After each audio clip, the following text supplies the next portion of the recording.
নমস্কার, কেমন আছো সবাই? Good morning. সানডে মিনস ফান্ডে। সানডে সকলেরই একটা মাটন খাওয়ার প্রবণতা থাকে। আর মাটন খেতে বাঙালিরা বেশ ভালোই বাসে। তবে যারা হাই ব্লাড প্রেশার এবং সিভিডি অর্থাৎ কার্ডিওভাস্কুলার ডিজিজ বা পলিসিস্টিক ওভারি এই ধরনের রোগগুলো তো খুবই কমন, ডায়াবেটিস আজকের যুগে। তবে তারা কি মাটন খাবে না? অবশ্যই খাবে, কিন্তু খাওয়ার পদ্ধতিতে একটু পরিবর্তন আনতে হবে। কিরকম?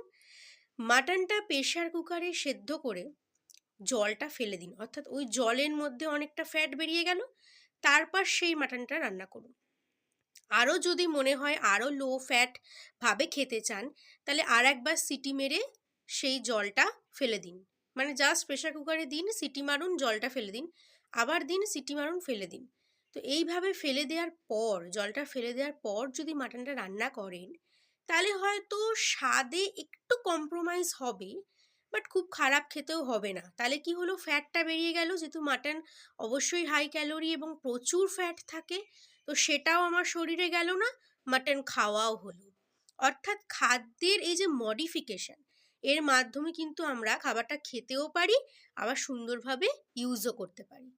তাহলে এই ধরনের ইনফরমেটিভ ভিডিওর জন্য আমাকে লাইক, শেয়ার অ্যান্ড সাবস্ক্রাইব করুন। আর কি কি বিষয়ে আপনারা জানতে চান কমেন্ট করুন। Tata, enjoy the Sunday.